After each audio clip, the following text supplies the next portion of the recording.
sur ce but. Oh, quel but incroyable pour la Croatie. Le raté énorme de Unai Simon. Il a raté son contrôle. La passe en retrait, il a raté son contrôle. Et le ballon qui finit au fond des filets. Oh, le but gag. Le but gag pour les Croates qui mènent un but à 0 après 20 minutes. Incroyable coup du sort contre les Espagnols. On voit le ballon ralenti. Un ballon alors qu'il est...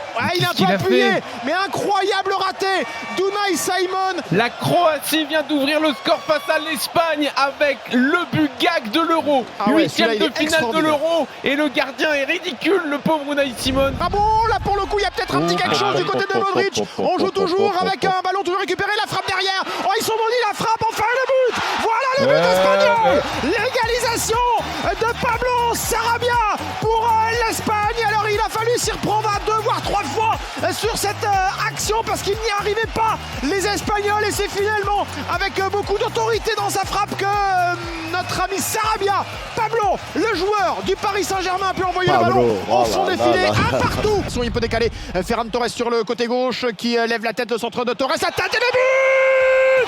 Le deuxième but de César. Magnifique.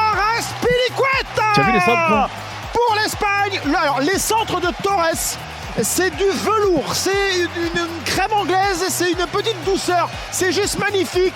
2-1 pour les Espagnols. Attention, bon ballon dans la surface de réparation, ballon récupéré, la frappe et le but. Oh joli. Oh joli. Le but de Ferran Torres. Il mérite parce qu'il a fait un bon match. Pour les Espagnols, ils ont été malins. Ils ont joué très vite le coup franc qui était totalement à l'opposé, la longue diagonale. Ils n'étaient pas du tout replacés défensivement, les Croates. C'est vraiment le maillon faible de cette équipe croate.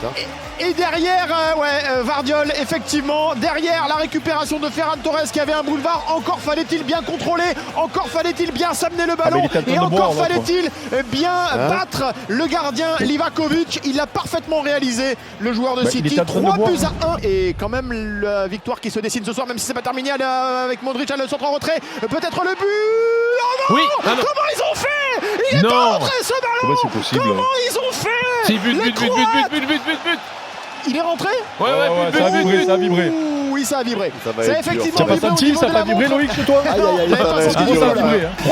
3-2 à 5 minutes de la fin. Énorme cafouillage dans la surface de réparation. Il y a Modric qui est dans la zone des 6 mètres du gardien et le ballon qui est énormément cafouillé. On a un petit retour ralenti. Ah ben oui, bien sûr que le ballon est rentré. Peut-être la tête et le but. Le but pour la Croatie. C'est incroyable. Le but de Pasalic. Les Croates explosent. C'est incroyable le scénario de ce 8e. 3 buts partout. Le centre est parfait. De la gauche vers la droite. La tête de Pasalic. Il y aura une prolongation. 3 buts partout entre la Croatie et l'Espagne. Les Croates ne sont pas morts. Ils étaient menés 3-1. Ils sont revenus à 3 partout. C'est incroyable dans ce 8e de finale. Oh, le ballon peut-être pour Morata. La frappe de Morata et le but. Quel bel enchaînement. Alvaro Morata. C'est tout ce qui nous manquait dans ce match complètement fou. Tous ses coéquipiers qui se jettent sur lui. Le centre au deuxième poteau. Le bon contrôle. La demi-volée du gauche sous la barre de Livakovic. L'Espagne reprend l'avantage dans la prolongation de ce 8e de finale. Ouais, exactement. Oh, le bon relais entre Alvaro Morata et Daniel Mo. Le centre maintenant au deuxième poteau. Au point de pénalty. La frappe peut-être. Et le but. C'est super. Le 5e pour l'Espagne qui double la mise avec Oyarzabal. Le relais Alvaro Morata et Dani Olmo sur le côté droit. Une nuit entre les deux joueurs. Le centre de Dani Olmo pour Oyarzabal au niveau du point de pénalty qui trompe une nouvelle fois Livakovic. Coup sur coup, l'Espagne enfonce le clou et enfonce un petit peu plus les Croates dans cette prolongation. 5-3 pour les Espagnols.